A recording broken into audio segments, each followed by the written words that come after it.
Thalita Latief dituding menjadi pelakor atau perebut laki orang. Mantan istri Dennis Lila itu pun membantah. Artis Thalita Latief kini tengah menjadi perbincangan hangat.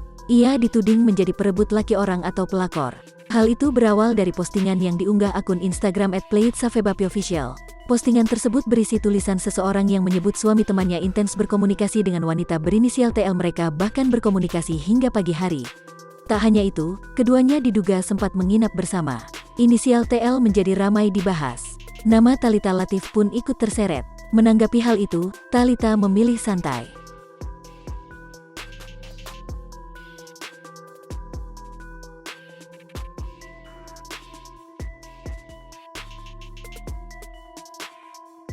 Ya sudahlah, biarin aja orang mau berpikiran seperti apa. Yang pasti saya enggak perlu klarifikasi kepada siapapun, terhadap siapapun karena saya tidak melakukan hal tersebut, jelas Thalita seperti dikutip tribunstyle.com dari YouTube KH Infotainment, Rabu tanggal 20 Oktober tahun 2021.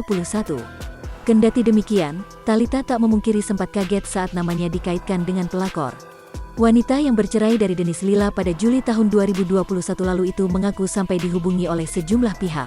Kaget juga sih sebenarnya karena semua orang langsung pada tanya, wartawan semua pada tanya, teman-teman kerja semua pada tanya.